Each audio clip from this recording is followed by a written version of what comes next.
All right, back again for another deep dive. You ready to jump into this crazy January transfer window with me? Always up for a bit of transfer madness. I love it. This is the time of year clubs start acting like high rollers in Vegas. You know what I mean? Yeah, like a football stock market with all the biggest clubs trying to outmaneuver each other. Exactly. And we've got the inside scoop today, expert analysis club statements, and even some whispers straight from the managers and players themselves. Ooh, juicy gossip. We're going to break it all down for you.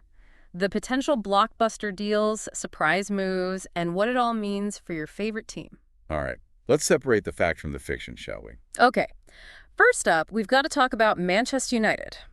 There's some serious buzz about a potential midfield exodus. Exodus. Wow, that's a strong word. Yeah, well, we're talking big names potentially on their way out. Casemiro, Anthony Eriksson. Interesting. What's going on there? Well, their new manager, Ruben Amorim, he's got a very specific style of play. Very controlled, possession-based. Kind of like a chess match. Yeah. Every move is calculated. Right, so not everyone in the current squad is necessarily cut out for that. You're saying even some of their star players might not fit in. Exactly. And here's where it gets really interesting. Even guys like Rashford and Haaland might not be ideal long-term for Amorim's system. Wait, Rashford and Highland, those are goal-scoring machines. Why wouldn't they fit? It's not just about scoring goals. It's about how they score them. Amorim wants his forwards involved in the build-up, pressing high, winning the ball back quickly. So a very specific type of forward then. Yeah, it's a whole philosophy. Hmm. So even if just one of those big names leaves, Man U needs to find a replacement. And not just any replacement. Someone who scores goals but also fits that tactical mold? That's a tough ask. For sure, it creates this domino effect too, you know? One departure could trigger a chain reaction of transfers. Trying to maintain that balance between squad depth and tactical cohesion. Right. It'll be fascinating to see how it all unfolds. Okay. Let's switch gears to another club with some juicy rumors. Liverpool word on the street is they're interested in Napoli's star forward Kvaratskhelia Kvaratskhelia. Kvaratskhelia. Oh, he's a special talent. Already a huge name in European football. Instrumental in Napoli's recent Serie A title win. Yeah, and they've even given him the nickname Maradona after the legendary Maradona himself. Wow, Kvaratskhelia. That's some serious pressure to live up to. Right, Maradona is a football god, but do you think Kvaratskhelia is really living up to the hype, or is it just clever marketing? Well, he's got the talent for sure. A dynamic winger with incredible dribbling skills and a real eye for goal. He's got that flair, you know, those moments of magic. Definitely. But to reach Maradona's level, that's a long road ahead. Of course. And we can't forget about Jurgen Klopp. He's been doing his usual dance around the transfer rumor. Yes, he sort of denied the report. Yeah. But in that classic Klopp way, that leaves you wondering if he's being totally straight with you. Exactly. He threw in that line about the window just getting started, like a little wink, you know, to keep everyone guessing. Keeping his cards close to his chest, for sure. Yeah. But even if Klopp is interested, Kvaratskhelia wouldn't come cheap. We're talking potentially 80, 90 million pounds. Wow, that's a serious chunk of change. Think Liverpool would be willing to shell out that kind of cash? Especially with their new recruitment duo, Michael Edwards and Richard Hughes calling the shots.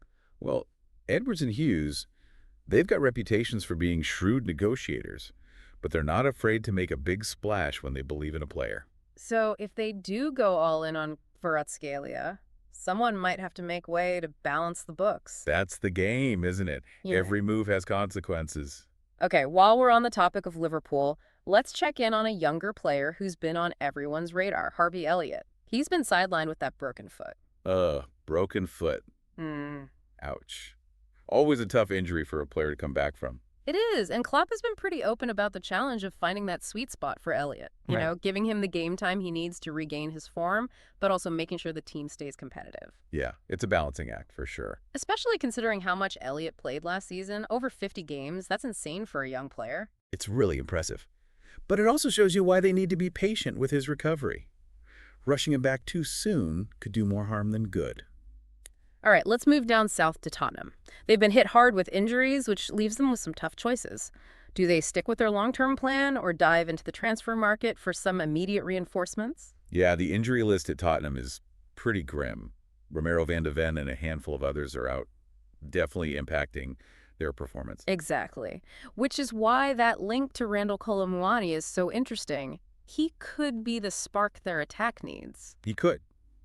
But it would be a departure from their usual approach. Tottenham is typically focused on signing young prospects with potential, like Brennan Johnson and Destiny Udogie. Yeah, building for the future.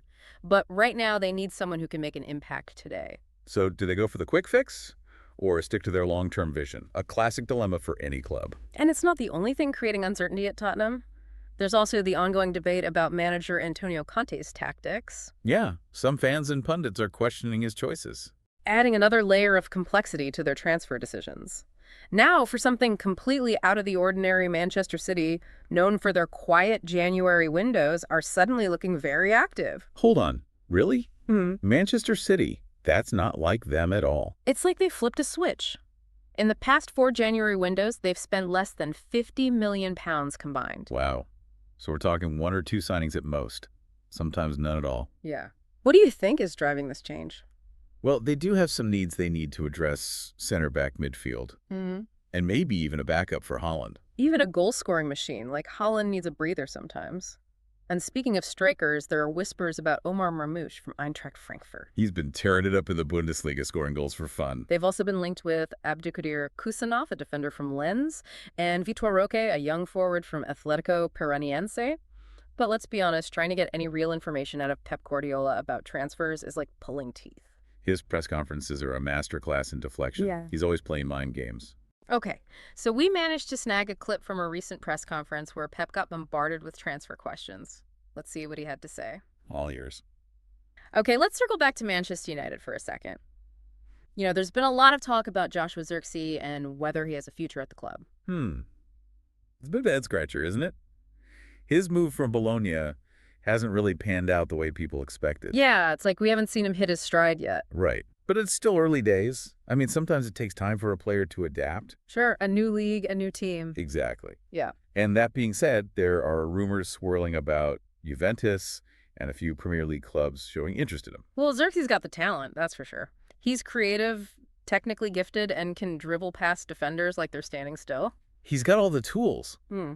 but can he deliver consistently at the highest level? That's the big question. Yeah, the Premier League and Serie A are not for the faint of heart. Right. It's a different level of intensity and pressure. And then there's the possibility that Man U could use him as a bargaining chip in a bigger deal, you know? Oh, interesting. Like a make-weight to sweeten the pot for someone else. Exactly. Maybe to land a player like Randall Colomwani. Kolobwani. That's a name that keeps popping up. He's in high demand. Right now, it seems like a loan deal is the most likely scenario, whether it includes an obligation to buy or not. Makes sense. Mhm. Gives Tottenham, Man U, or Juventus a chance to try before they buy, so to speak. Exactly. See how he fits in before committing to a massive transfer fee? But it does make you wonder which team would benefit most from his arrival. That's a tough one. Tottenham and Man U both need more firepower up front. But it really depends on how each manager plans to utilize him. Right, how well he adapts to their system. Okay, and now for a bombshell that's sending shockwaves through the football world. It's looking increasingly likely that Marcus Rashford could be leaving Manchester United. Whoa, hold on. Marcus Rashford leaving Manchester United. Yeah. That's a massive story. Yeah, we're talking about a Manchester United Academy graduate, a fan favorite, a key player for years. He's practically Mr. Manchester United. Why would he even consider leaving? Well, sometimes players just reach a point in their careers where they need a new challenge, you know, a fresh start. And it seems like Man U might be open to letting him go. So it's not just Rashford pushing for a move. The club might be ready to part ways too. That's surprising. And of course, the rumor mill is already churning. Apparently, Borussia Dortmund, AC Milan, Juventus, and even some unnamed Premier League clubs are all sniffing around. The Dortmund link is particularly intriguing. They've got a knack for nurturing young English talent. Just look at Jadon Sancho's success there. Yeah, maybe a move to the Bundesliga would be the perfect way for Rashford to rediscover his best form. It's definitely a possibility. But let's not forget the financial side of things. Rashford's wages are high, and his transfer fee would be substantial. Right. It's not just about finding the right fit, it's about making the numbers work. Exactly. And we can't forget about Rashford's agent. He's been spotted meeting with AC Milan and possibly Juventus too. Those behind-the-scenes meetings often hold the key to understanding which transfers are actually going to happen. All right, so we've covered a lot of ground here, from potential departures to surprising comebacks. What's your biggest takeaway from all of this transfer buzz? For me, it's the Marcus Rashford situation. It's a stark reminder that even in football, things change. Players have ambitions, clubs have priorities, and sometimes those paths diverge. It's a story that will continue to unfold, that's for sure. We'll be watching closely to see where he ends up. Definitely. And that's just one of the many intriguing narratives playing out in this transfer window. It's like a soap opera, but with real stakes. Man, we've covered some serious ground today. Potential shakeups at Manchester United Liverpool going after a superstar. Tottenham battling injuries and Manchester City breaking their usual transfer window silence. It's been a wild ride. It really shows how much the transfer game has evolved. Clubs are thinking strategically, adapting to this new landscape. It's like they're playing 4D chess out there, trying to anticipate every move. Absolutely. It's not just about signing the biggest names anymore. It's about finding the right fit. The players who perfectly match the manager's system and the club's budget. It's about making those smart, calculated moves that give you an edge both on and off the pitch. Right. And then there's the whole financial side of things. The transfer market is more complex than ever. Okay, so stepping back from the individual players and clubs for a moment, what's been the most surprising development for you so far? Honestly, it's got to be Manchester City's sudden activity. Yeah. I mean, they've been so quiet in past January windows. It's definitely a shift in their approach. Maybe they're feeling the heat from the other clubs stepping up their game. Could be.